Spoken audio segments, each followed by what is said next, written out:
Hello and welcome to Something Positive for Positive People. I'm Courtney Brame. Something Positive for Positive People is a 501c3 nonprofit organization that is the go-to hub of sexual health communication resources for people who are navigating herpes stigma. On this podcast episode today, I don't have a guest. It's just me. There are actually a lot of topics that I want to cover. I won't get through them all. So it's likely that I will record a few different podcast episodes to cover everything. Excuse me. One of the before I get into it, quick, couple announcements, housekeeping things. Please take the survey if you haven't already. I see how many people listen to the podcast. At peak, there have been 10,000 subscribers to the podcast. And by subscribers, it means people who just check in, listen to the episode on a consistent basis. Maybe not people who actively subscribe to where other people can see that they're subscribed, right?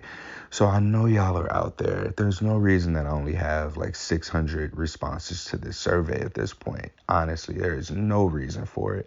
This herpes survey, this is the only thing that we have that's active right now, aside from all of the information out there that is inconsistent, that speaks to statistics about herpes and transmission rates and everything. To me, the most useful bit of information from this survey is how many people have gone on to have sex with partners who do not have herpes and have yet to pass it on to them, or to have yet pass it on to anybody. That information to me is more valuable than you can reduce the transmission rate to 1%. No, because it says that there's still 1% chance of transmission. Nothing is eliminating it, but we have people who are out there who are actively having sex with people who do not have herpes, who aren't passing it on. So that bit of information alone is something that can be presented to these organizations that have the ability to look into the factors that contribute to that. I know a lot of y'all don't care about this. A lot of y'all are comfortable. You're in your support group. You're happy with the community that you've created and built.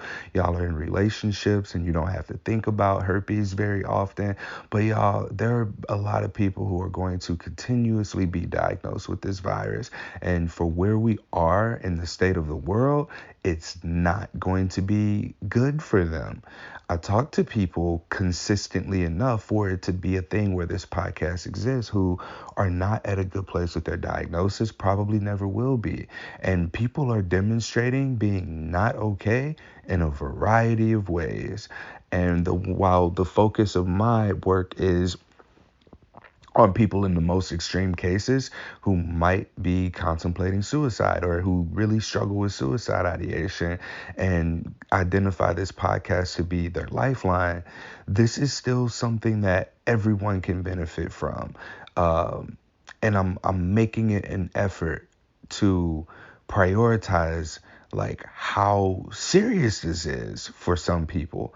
No, it's not a big deal to everybody. Yes, it is a big deal to somebody.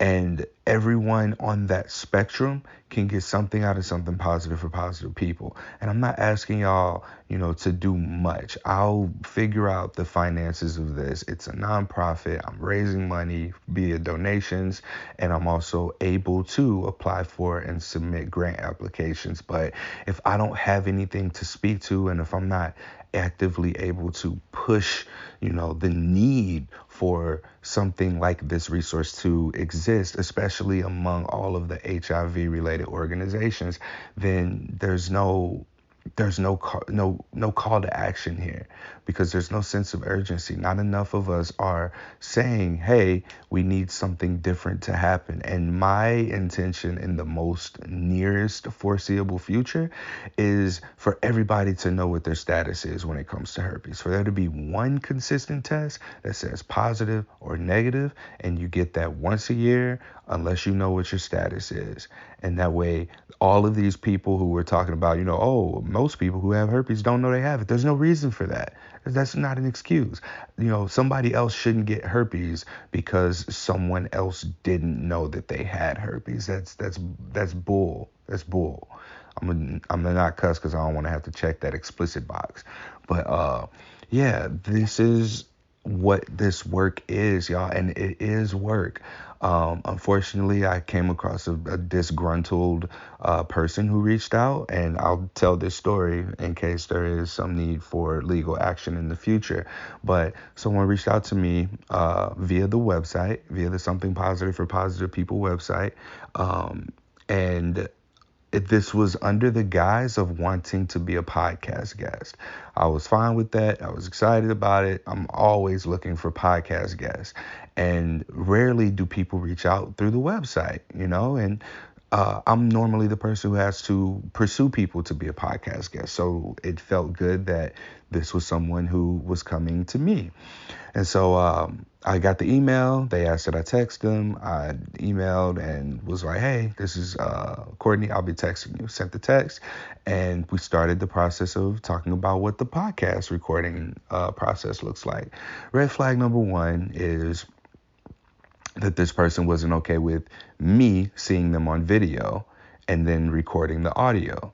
And so as the conversation's going on, this person's trying to make me change the format. Now, for those who don't know, all of my podcast interviews that are not in person, we record the audio only, but we see one another via Google Hangouts or Zoom, whichever we're using, or Facebook Messenger app, which is really actually the best video quality of any of these.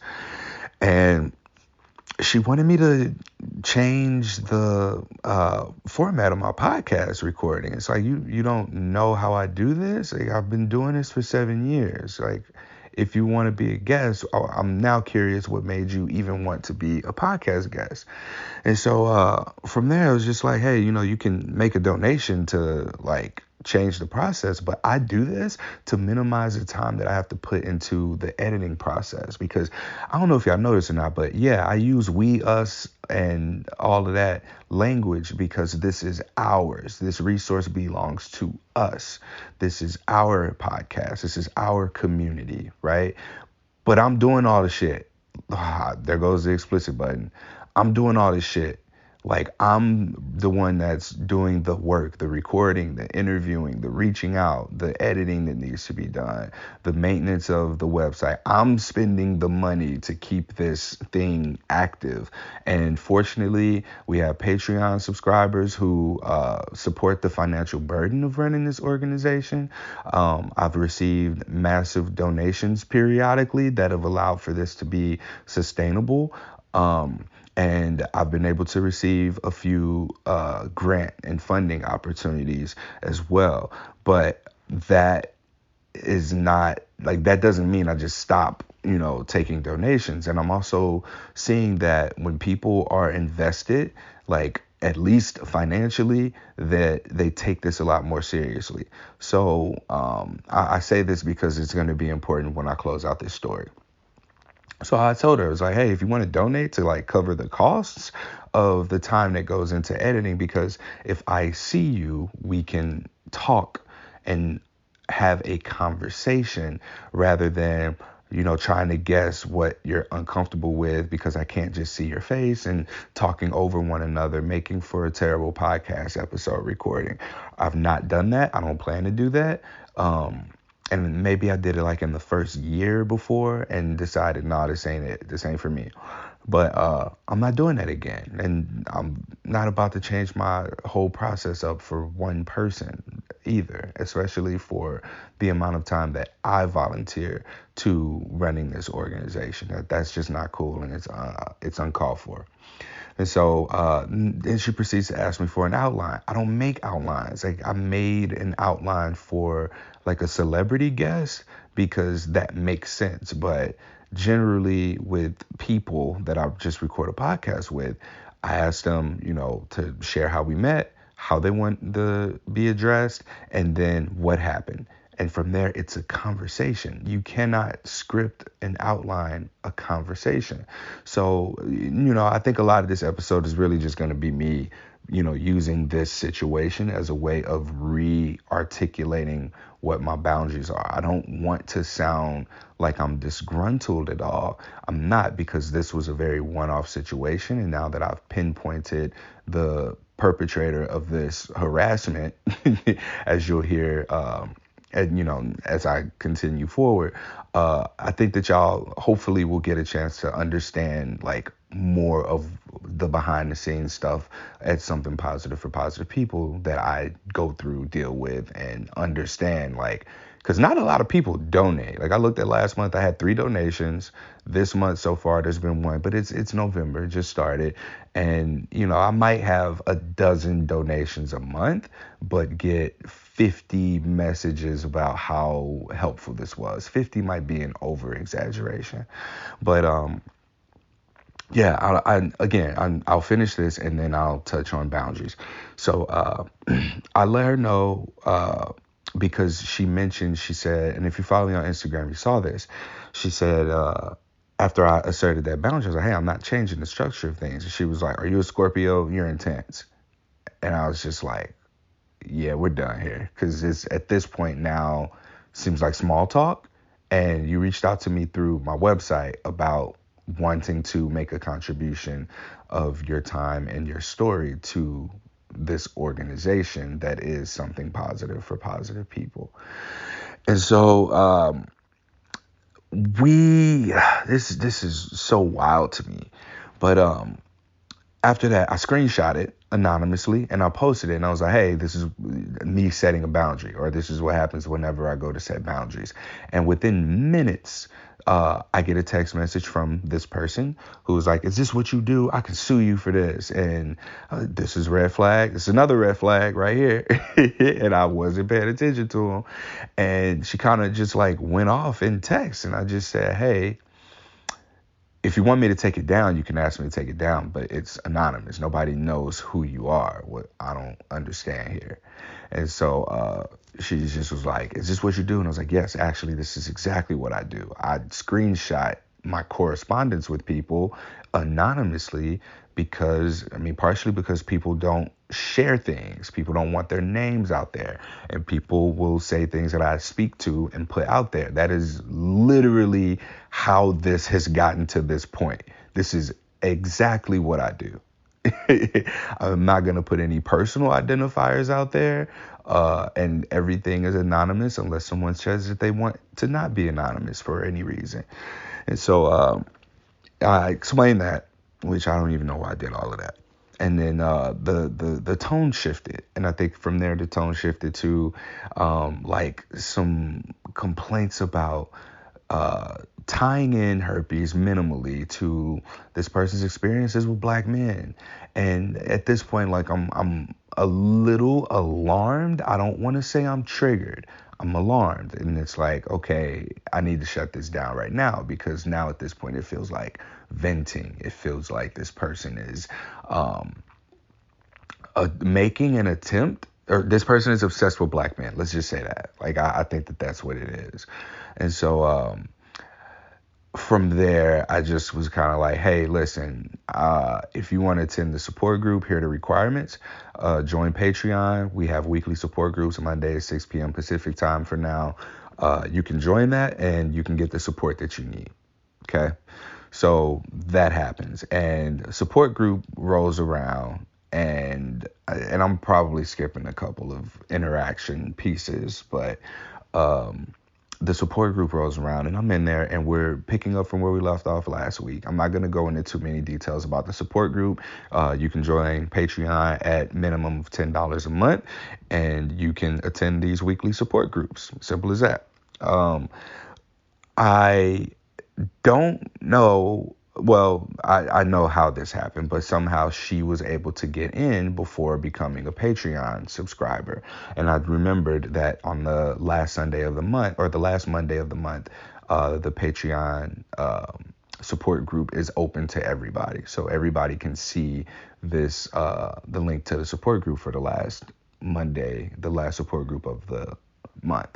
And so we're about 20 minutes in the support group, 15, 20 minutes. And then, this person joins. I was like, oh, you joined. And I was like, oh, what's up? How are you? These are the other people here.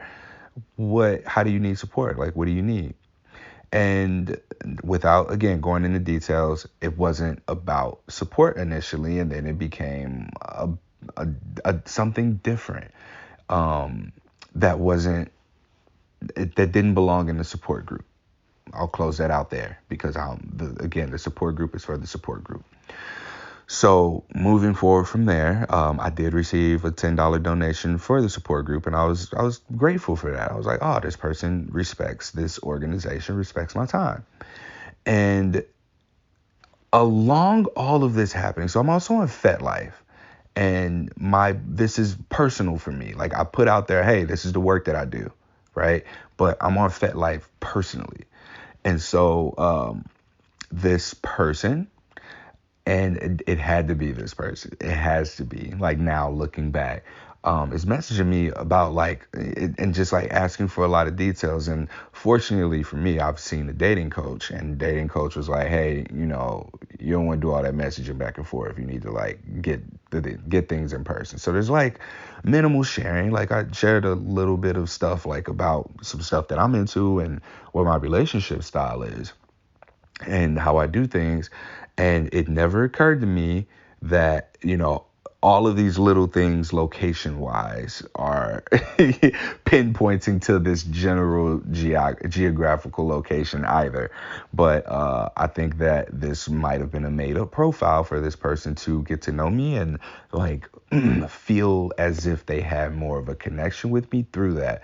And I'm gonna be honest, like at this point now, like with that, I don't know. I don't know what to do different because it feels like I need to now deactivate my FetLife, and it feels like I need to more so be cautious of my social media accounts, and like because I'm still open to and receptive to connecting with people outside of what my work is, but it seems like this person saw me for my work, saw an end to get to me personally, and feels like they've known me and built like a connection, a friendship, relationship, built all of these things with me in her mind. And these are like some of my worst fucking fears of being who I am in this space, because it's so easy on the internet to do things. And so many of my beautiful relationships have come from the internet. So many of my like work relationships and opportunities have come from the internet. And now it feels like I need to shut down my shit because of how this person like so methodically just went about connecting with me in such a malicious way. This is very malicious. Like, I'm so happy I didn't say anything wild or start sending like pictures and videos to this person, because I don't know what this person would have done with it. And I didn't even know that it was this person. So, and don't get me wrong, like people flirt with me, people hit on me, and I flirt and I hit on people, and it's completely like the way that it happens is significantly different. Like if someone reaches out to me through my website, if somebody reaches out to me over Instagram and they're like, hey, herpes support, we keep it there. That's where it stays unless there's another environment, another platform where it's not that, or if it needs to shift, there's a conversation that happens.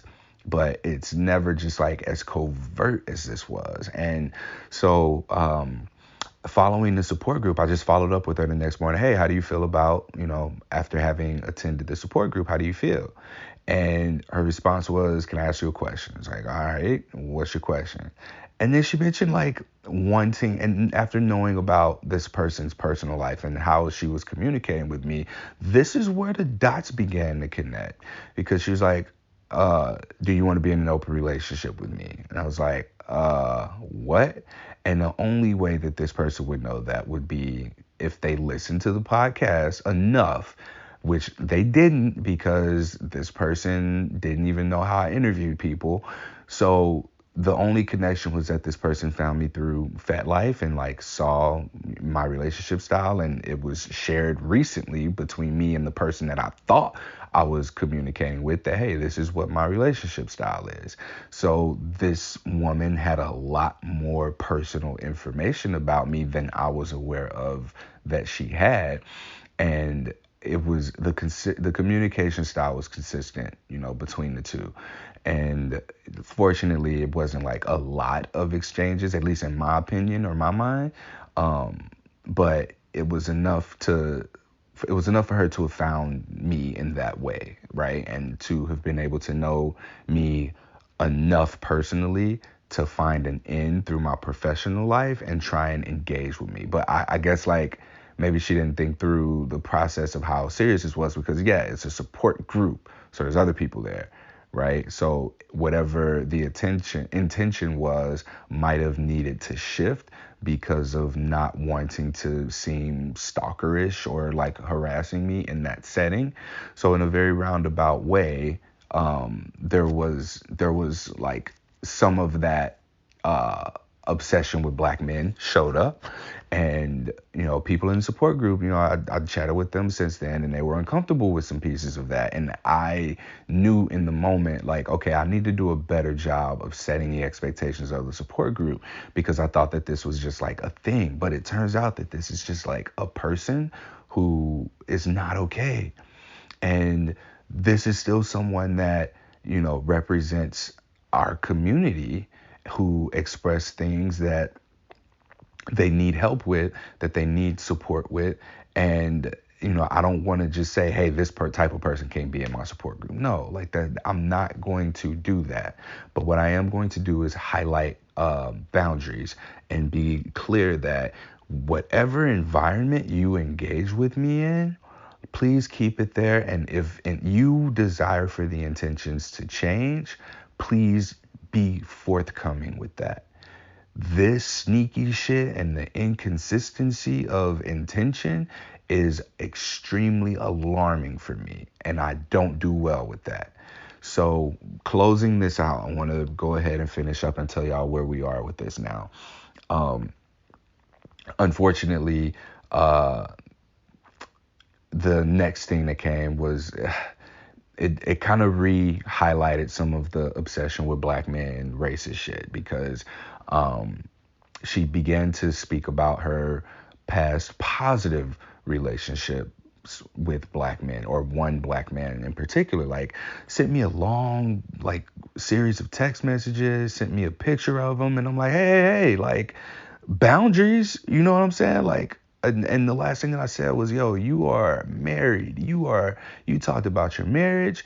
And like, we already agreed that in order for you to be able to focus on your marriage, you got to let this old thing go. Like, let that go. And for us to have ended the call with that, and then for us to be starting a conversation here now about this particular situation that we said we were leaving in the past, like, it felt like gossipy. It felt like bragging. And I didn't read the message. I just like saw enough to know what it was about. And I was like, yo, this is inappropriate. Hey, please don't do this. This is inappropriate. And it feels like gossip. It feels like bragging. It feels like making an attempt to make yourself more desirable. Because I already mentioned that she said that she wanted to be in an open relationship with me, but also expressed like having a fantasy about me. And at this point, it's just inappropriate. It's not appropriate. And I don't know a way to have made this appropriate at all. And so I just said, hey, please, like, don't do that. Like, this is inappropriate. I'm flattered, thank you. But I don't want to hear about the fantasy, and this is, gossip. This is something that you want to reserve for your girlfriends or something. And she was like, oh, I thought we were friends. Like, we're not friends? I thought we were friends. And the bells and whistles went off, and I was just like, yo. She got so mad that she said, you're treating me like a client.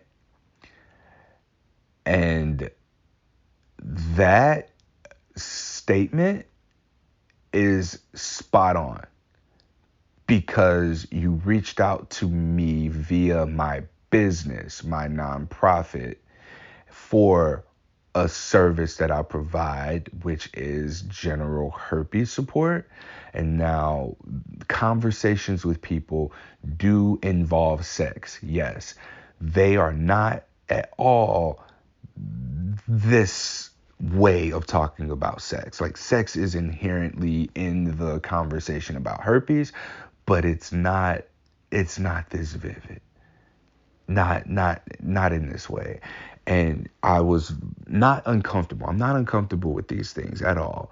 But it did make me realize that there needs to be, a rearticulation of boundaries in place. And the purpose of me recording this is now because it's gotten past the point of harassment to where I do need the log thing. So this podcast will serve as a log along with the screenshots of communication that are safe they're safe and in a place where should anything else happen, I have all my documents in order to take legal action.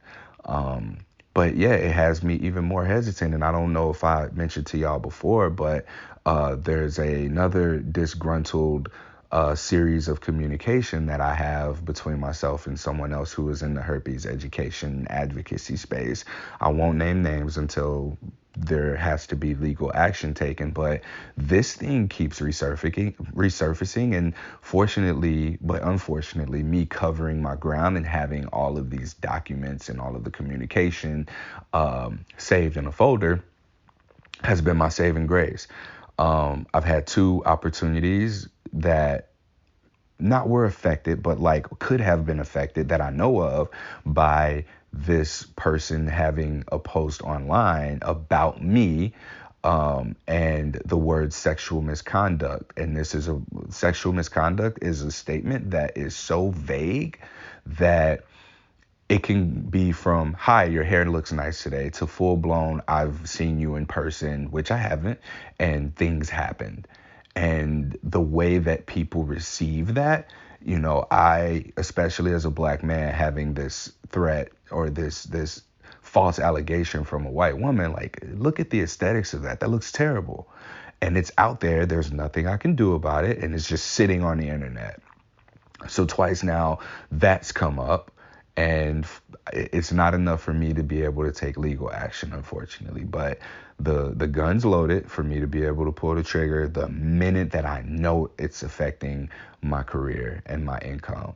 So between these 2 things, man, I don't know what more I can do, because even since the mention of that other thing, like, all I've done is just lock in more and be more transparent about my intentions. Even when people reach out to me, like, I have been shutting people down left and right. It's probably come at the cost of donations. It's probably come at the cost of potentially wonderful, beautiful relationships, but I gotta protect myself. It ain't nobody else here. It's just me. Courtney disappears, like, all this goes away. And it's just crazy to me that these are 2 women that I have not met.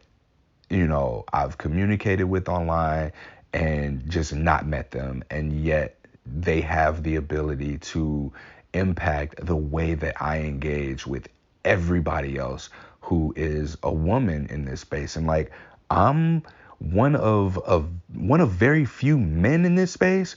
I'm the only man who is black, and also who's in the nonprofit sector of this. So I have to be very careful. And part of me just going ahead and speaking about it now is to be able to just let this go, because I don't want this to influence my interactions. Because like, I have interactions with people who can come in and be professional, and I can just be the person that they're seeing through the podcast, social media, and as running the nonprofit. And I can just be myself and give them the best fucking support that they can get, the best advice and guidance that they can get. And I understand that can be attractive, because I know for myself, like, I really see people. I see people for who they are. I let people have the permission to be themselves. And I recognize that society is very hungry for that and really needs that. And I have that to give, and I give it, and I give it unfiltered. It's unfiltered. And I recognize as someone who does not receive that, who, I don't get the thing back that I give to the world, like minimally. And the few people who do give me that, who have given me that, I treasure dearly. But I see because of that how easily, someone can fall in love with me or can become attracted to me, and it not be just because of who I am, but more so because of who I show themselves to be. And that seems to be something that, it is a factor here, especially as a black man, where we are essentially like collectively deemed as not very communicative, not more than our physical bodies. And yeah, it helps that I'm attractive, like that I have a nice smile. I know what my shoulders look like. I know what my body looks like. And I know that. And also when I open my mouth to speak, like I usually see it, especially in white people's faces, that they're shocked that I sound educated and that I can articulate my words when I need to. Don't get it twisted. Like I still got an accent and I still say words, the way that I say words, but I know where to speak a certain way. And the combination of these things really makes me susceptible to being a fucking target. A target for someone's lust, a target for someone's feeling of safety. Like I have a lot of interactions with white women, and I very much am mindful of what those dynamics are. So part of me being oblivious to, some women being attracted to me is safety. It's a safety mechanism. And I act like I don't know what the fuck going on because I know what's going on. And it's better that I just act like I don't. So I done told on myself. But I've seen it too many times where like, oh, I'm a safe black man for women who've had trauma with unsafe black men to sort of be y'all's emotional punching bag. And I see it. And now that I done outed myself as, being oblivious to the shit, and this situation happened, this situation combined with the sexual misconduct one, it put me over the edge. I can't put myself in this situation anymore. I gotta watch my ass because, y'all can say whatever the fuck y'all want to say, and it's gonna be this happened until I gotta prove that something didn't happen before you have to prove that something did happen.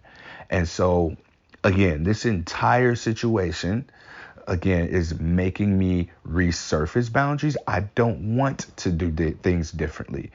I want for people to be able to come here, get the support they need, and leave. And, for where I'm at the intersection of sexual health and mental health. I speak to a lot of white women. And these few white women that I've had these extreme negative interactions with, I don't want that to impact how I conduct my support. I don't want that to contribute to my burnout. I don't want that to contribute to me having to step away from this for my livelihood. Like I'm sorry, I can't let that happen. But at the same time, like if tomorrow I get a letter in the mail saying some woman that I've never fucking met, or I had like a text exchange with over Tinder, is now coming after me for who I am in my nonprofit, I can't do anything about that. There's nothing I can do. And I'm gonna be honest, like I don't know what the fuck y'all think going on over here. Yes, there's donations, there's some grants that have come in, but I ain't got like no lawyer on retainer. This nonprofit is very unique in the sense that it has such a great impact on people. I see the impact. I know the impact. People find it valuable, but ain't no money coming in like that to where I can actually defend myself if someone were to take a proclaimed legal action towards me. I can't do shit. All I can do is shut this bitch down and move on to whatever else it is that I'm gonna do. So, I keep not closing out the story. So closing out the story. This woman sent me 5 website inquiries, at least 5, from different email addresses that weren't real email addresses, made up names, and all saying kind of the same thing about my website being a scam. I shouldn't be asking for money. She commented on one of my recent Facebook posts after I posted a podcast episode, and that was what made me snap. I was like, hey, lady, I know who this is. I've seen the consistency of communication across platforms, and I very professionally, because I think she expressed that there was a little bit of a language barrier and her English was a bit broken. So I expressed to her, I was like, hey, I need you to stop doing this, or else this is harassment, and I have to bring this to my board members and decide how we're going to take legal action. Because now you saying my website's a scam and messaging me from other Instagram accounts saying, I heard your website is a scam and you're asking people for money. You need to be doing this for free. And then I'm getting personal messages on my FetLife, like harassing me, talking about you have herpes, you shouldn't be. Like, why are you doing this? How do you have so much time? Like, you got kids, you got a husband, like, come on. So I'm sure you're hearing this, and respectfully, I have not shared your name. I have not shared, any additional details, but this is out here for my protection and for my safety. Now, should you decide that you want to engage with me again, don't. Please don't. I have everything that I need to take the legal action. I don't want to have to put resources toward taking any kind of legal action. I just want to run my podcast. I want to host my podcast. I want to continue to support people. I want to continue to save lives, change lives through this tragedy that is a herpes diagnosis. I'm aware that people are not always okay, and that's okay. I encourage you, and if you are someone who might have had thoughts about doing this, please get help. Please. So, all of that to say, like, I'm coming out of the closet of hiding, being oblivious to shit. If I see it, I'm gonna call it out. And if my instincts are telling me not to do a thing, not to work with you, or to refer you somewhere else, I gotta honor that. So I ask that y'all please be respectful. I've had 1,000 respectful interactions that I can't remember. And then I have these handful of ones that make me think that I need to change up everything because somehow these people have responded to me in a different way. And the pattern is seeing me in a personal environment and then seeing me in this professional environment and then like merging the two. Because who I am here, yes, I'm very myself, yes, but I don't bring in certain components into this space, all right? Like, I need y'all to honor that. I need y'all to respect that. Like, and especially, again, the fact that I am a man in this space, a straight man. If I was a gay man, wouldn't be no issues. I know that for a fact. I mean, the few men that I talk to, very rarely do I come across, any men who aren't straight. And it's rare that I even talk to men. But if I were to just be like a gay man running this nonprofit, like, I'd have so much more respect and money or different. Let me say that different kind of respect. And I think that the resources here would be top tier. Like right now, my phone is sitting on my chest and I'm laying on my back in my bed at like 7:40 a.m. on a Saturday recording this podcast. I ain't got it like that. The organization, the website, I put a lot of money into the website. Fortunately, from some donations that we were able to receive, but like I'm upgrading as we can, and I'm doing the best with what I got to work with. But I know that me talking to people is part of the most useful to this. And I'm not just helping people heal their relationship to their herpes diagnosis. A lot of women have expressed to me that they have trauma around men, and being around a safe man and that safe male energy is supportive to their healing. I respect that. I appreciate that. I will continue to give that. But when I set a boundary, y'all can't get mad. Y'all can't get mad. When I say no or when I reject you, please don't get mad. please, and it's really hard for me as it is to say no and reject, because I'm been there. I've been rejected. I still get rejected, and I know what that shit feels like. And saying no and setting a boundary is a very difficult fucking thing. Saying no is hard. Hearing no is hard, especially after you go through what you got to go through in order to muster the courage to ask for what it is that you want from somebody who you really want it from, who's really capable of giving you that thing. And then you don't get it. I know what that feels like. I know the pain that that causes. And I know that, the value of my yes is significantly increased, especially based on the past experiences that you've had where you've heard no so many times from someone that you would want to move forward with, or you would want to do things with or play with, whatever. And part of what makes me so impactful is that there is no professional and personal line. There are no restrictions that I have to follow. I can speak my mind and be real and say what I'm feeling and what I'm thinking and respond to people in the moment and be present. And again, I know that this is something that is like people are desiring and they're hungry for, and they just don't have. I see that. I get that, y'all. I get it. I can't change who I am in that sense. I'm not going to change who I am in that sense. I'm not going to shut myself off from being the person who is making as much of an impact on people's lives as I am and have been. It's just not going to happen. So with that, yes, 1,000 people might come in and they might say, oh my God, Courtney, this is the most useful, the best thing that I've ever had in my life. Thank you. You've helped me. I can go on. I can disclose. I can have a family. I can be in my relationship. 1,000 people will say that. But then it'll be 1 or 2 people that come along with that who just try and fucking like take me out, whatever that looks like.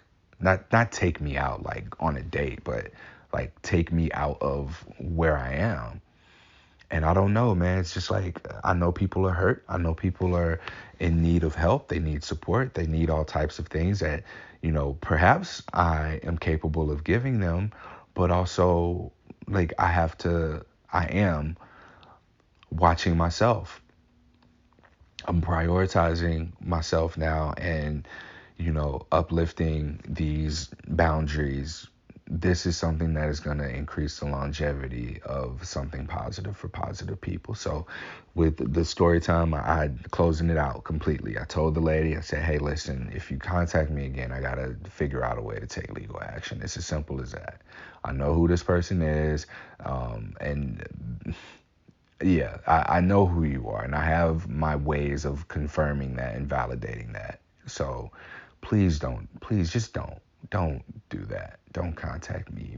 Don't make another social media page and message me. Like, if I even think it's you, if I think that it's her and somebody messages me, I'm going to have to act as if it's her. So if you somebody who just want to troll me, don't troll me. Tell me what your intentions are and we can go from there. Few housekeeping tools. 1, contact me through the website. The website is just gonna have to be, where I've been directing people there.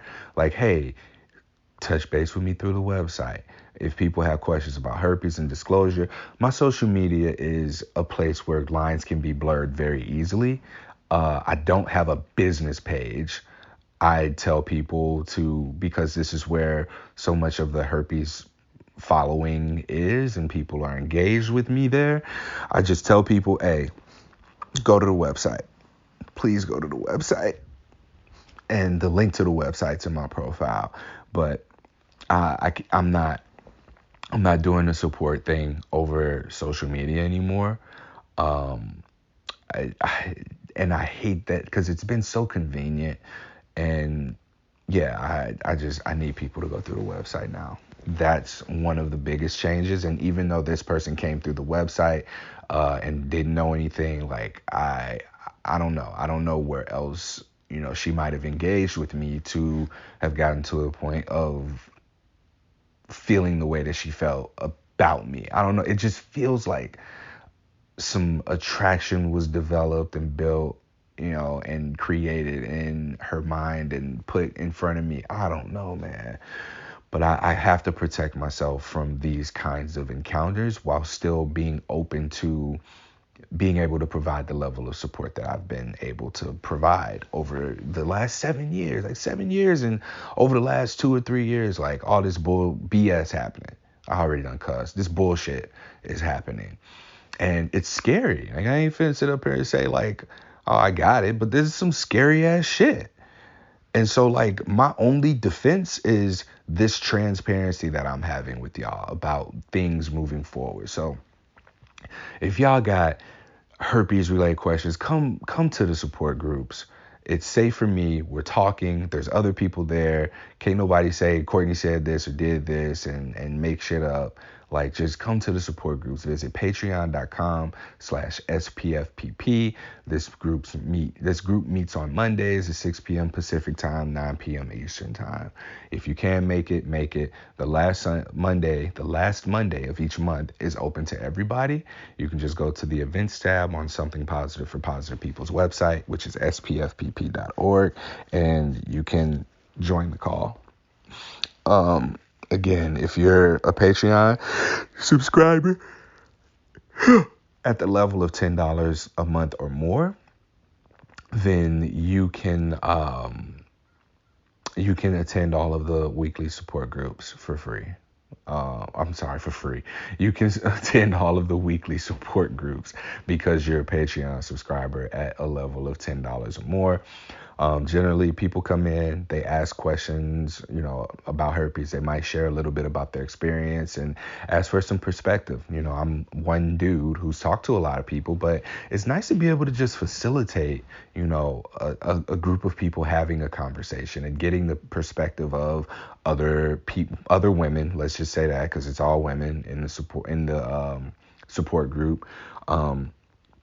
If you're someone who wants to just have a conversation with me, I just ask that you send me proof of a donation. Can you please do that? I don't care how much it is. I just want to know that you've invested something somehow prior to us engaging.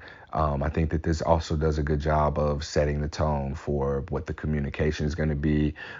If you are somebody who's looking for a friend, I'm going to tell you right now, y'all, I don't have the capacity for new friendships, at least not virtually. I don't have the capacity for internet friends anymore.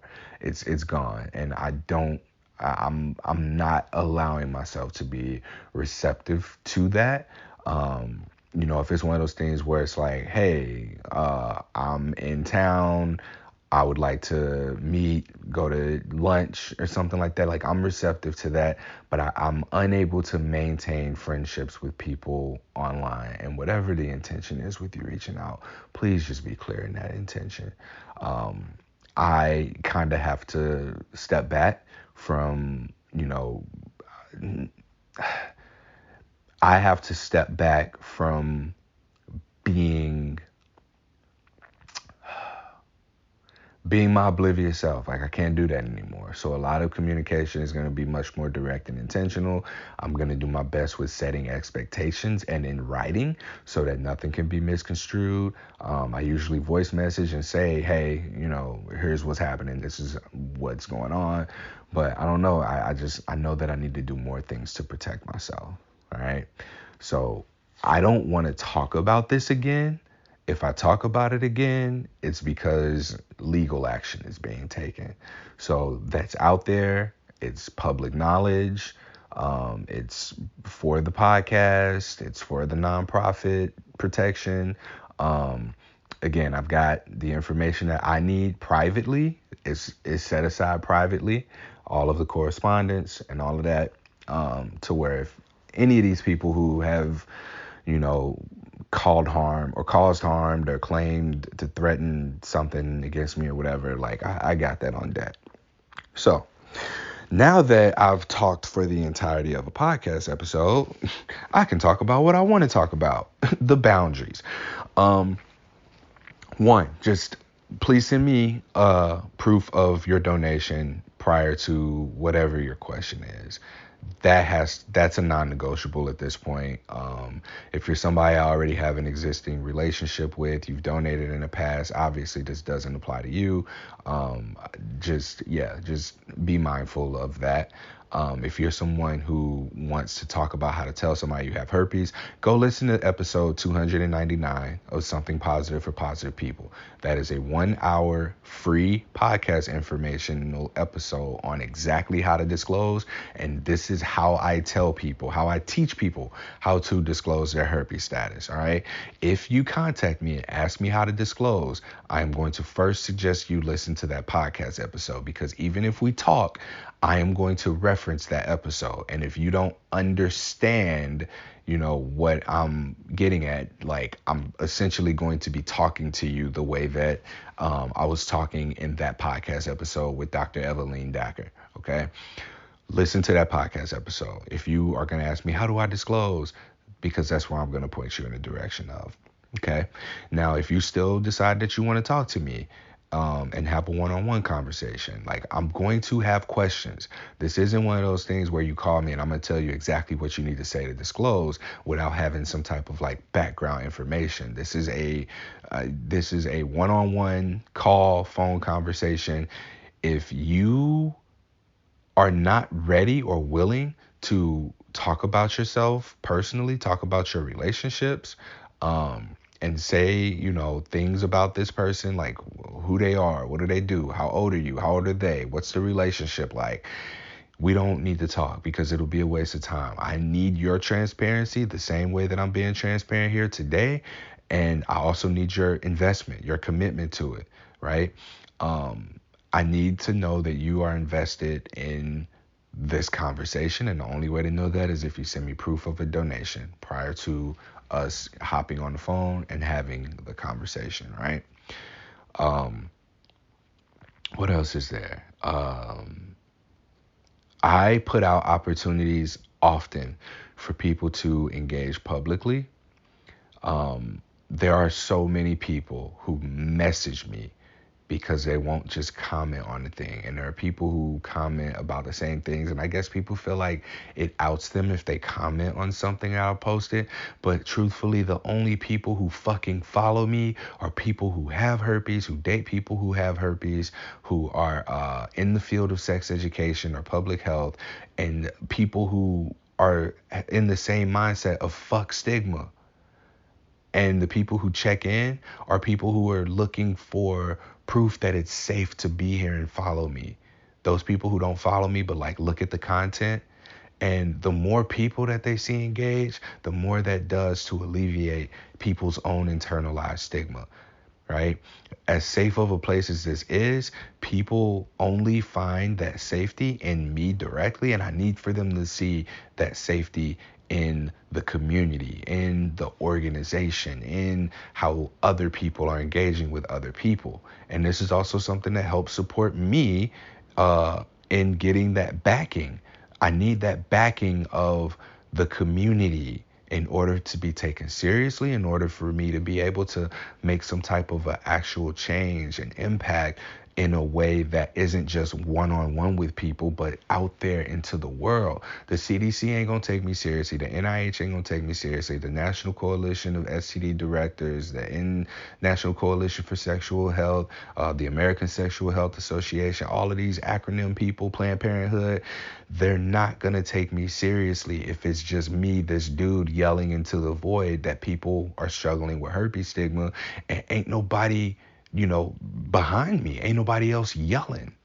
It's a handful of us, maybe a dozen of us who are open on our social media pages about about herpes. I'm the only one that's going to these organizations and asking them to prioritize this. I'm the only person who's sharing experiences of people who are navigating stigma and saying, hey, we need something different. I'm not asking for a cure. I'm asking for something that is tangible, within reason, that we can do now. And that's take these experiences and stories that I've been collecting over the years and put them into STD prevention efforts, put them into sex education, so that people are up and comingly aware that herpes exists, that cold sores are herpes, that when we that the risk of it is just a natural thing that people have to be okay with, that it's something that has terrible tests for, and that it's something that is completely manageable to live with, so that when people get their diagnosis, they don't want to kill themselves and go into that like dark state of their mental health. That's what this is about, y'all. And I need that. I need that. I can't, I'm not going to keep asking y'all for shit. I'm going to continue to do what I'm doing and show up. I'm honestly finding that the more I do that isn't just the weekly podcast, the more burnt out I feel. And the conversations that I have with people, like the podcast and the conversations that I have, these are the things that give me life. I'm very excited about them. They nourish me. And the more like I ask for donations and don't get them, the more rejected I feel. And the more that I apply for these grants, and I put so much in applying for these grants, and the when I don't get them, the more rejected I feel. But like, you see me pushing through rejection. Like, why can't y'all push through that? Push through the rejection, push through the fear, and see what's on the other side of that, right? Like, I'm recognizing my burnout, and I'm actively doing things to keep myself from actually burning out, because I know how important this work is to some people. I know because I hear from them. These people tell me how helpful this is to them. But I need for more people to tell other people how important this is to them. I need for y'all to push these organizations to look for me, because otherwise, like even in the support groups, when I say, hey, I'm helping people with herpes, here's what y'all can do, it's self-promotion. My post gets deleted. But when people in the group say something about it, which is rare, that's when people take it seriously. Like, that's how nonprofits, that's how businesses, that's how word of mouth works. When people tell people that this thing has value, it has value. When I, the person, says, hey, I have value, here it is, it's like, it's completely, it's not the same. It's not the same. So this is very much a like rambling podcast episode. I promise that there will be good ones, but I needed to say this, and I needed to put it out there into the world, because I don't want people to be confused by my sudden change of, being more direct and intentional. I don't want it to seem sudden either, but that's what it's going to feel like. The information for how to contact me is out there on all my platforms, but I know that I keep repeating things and I'm saying them over and over again. But again, this is real, this is raw, this is where I'm at. All of this was like closed out yesterday. I went to sleep and woke up and I was like, yeah, let me go ahead and, put this out as a podcast. If it puts a target on my back in other ways, because now I've given someone perspective that, oh, someone else did this, I can do this. Let me do it better than they did. I mean, it ain't nothing I can do to stop you, but I can do my best to protect myself and keep myself from entering a situation like that by just saying, hey, y'all, this is what it is. And for those who have no malicious intent, I appreciate y'all. I love y'all. Thank y'all. Continue to support. I'm not gonna shut y'all out along with the few people who might have that malicious intent. All right. So there we have it. If you want to talk to me, proof of donation, and then we can set it up. But social media. I'm using social media. I'm using my dating apps and profiles for what I'm using them for. I am still collecting survey responses. Please visit spfpp.org/survey. It's also on the website tab as surveys. Support groups Mondays, 6 p.m. Pacific time. Just become a Patreon subscriber and you'll be able to get access to that if you subscribe at $10 or more per month. If you pledge $10 or more per month. That's it, y'all. That's all I got. Mark your calendars. May 23rd, 2024. Something Positive for Positive People virtual conference. All right. I feel good having gotten it off my chest, and I know now that, the next recording will be a really good one, but this is like a filler type thing. I got a lot to talk about, and yeah, you'll get to hear it. Till next time.